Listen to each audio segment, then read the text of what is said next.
जी, प्रेम और सत्कार से बोलिए धन निरंकार जी। साथ संगत जी, आपके अपने यनियम वननेस चैनल में आपका स्वागत है साथ संगत जी।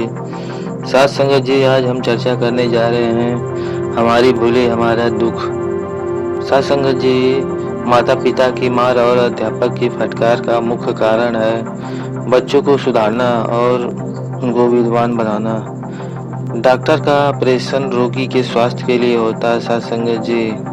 हालांकि यह भी सत्य है कि माता पिता के थप्पड़ों के निशान बच्चों के गालों पर तुरंत बन जाते हैं। साथ संगत जी, अध्यापक की फटकार उस समय आवश्यक अरुचिकर लगती है। डॉक्टर के ऑपरेशन से रोगी के बेहद पीड़ा सहन करनी पड़ती है, परंतु सब कुछ होने के पर भी हर कोई माता पिता, अध्यापक और डॉक्टर का कृतज्ञ होता है, क्योंकि हमारा विश्वास होता है साथ संगत जी, ये हमारी कमी को सुधारने और हमारे जीवन को सुखमय बनाने के लिए किया जाता था।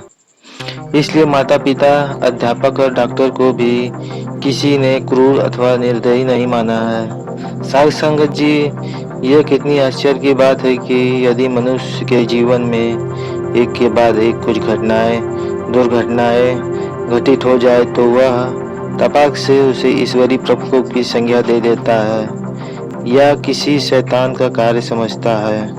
वह इस बात को भूल जाता है कि परमात्मा अत्यंत दयालु और कृपालु है। इससे अत्याचार और क्रूरता की आशा कैसे की जा सकती है? शायद यह इसलिए होता है कि मनुष्य ने अपनी कमजोरी और त्रुटि का दोषारोपण अन्य के ऊपर थोपने का स्वभाव बना लिया है, वरना किसी अन्य पर दोषारोपण करने के बजाय सच्चाई के साथ अपने दुख और कष्ट के कारणों की खोज स्वयं करता है तो उसे पता लग जाता है कि कौन सी भूल के कारण माँ ने मारा था, किस लापरवाही को करने पर अध्यापक ने ताड़ना दी थी, कौन सी बदपरहेजी से उसे वह बीमारी लग गई थी। सत्संगत जी, जिसका डॉक्टर को ऑपरेशन करना पड़ा था, ऐसा विचारने पर जहां वह हर जगह अपने अध्यापक आपको ही दोषी पाता है, वहीं भविष्य में अपना सुधार भी कर सकता है। सत्संगत जी, ठीक इसी तरह जीवन में दुर्घटनाएं भी हमारे कमियों का परिणाम होता है।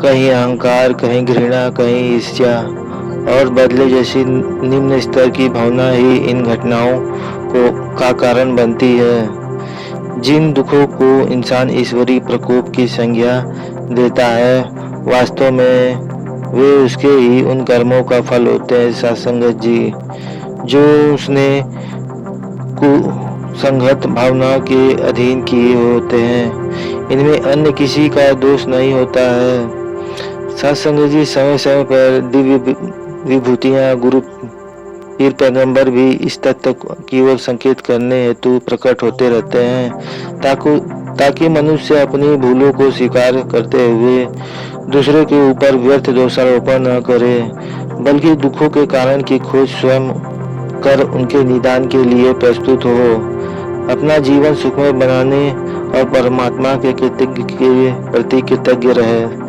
साथ संगत जी, आज भी सदगुरुदेव हमें बार बार यही चेतावनी दे रहे हैं। सदगुरु माता सुचित्रा जी, सविंदर हरदेव जी महाराज हमें यह चेतावनी दे रही हैं, अपने आचरण को शुद्ध और पवित्र बनाओ, मन, वचन और कर्म में समानता लाओ, सबके भले की कामना करो, हरि इच्छा को सर स्वीकार करो, ताकि हमारा जीवन सुखमय बनता जाए।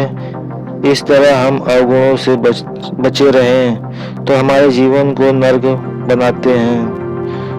सत्संगत जी, इन्हीं वचनों से दास वाणी को विराम देते हुए प्रेम और सत्कार से बोलिए धन निरंकार जी।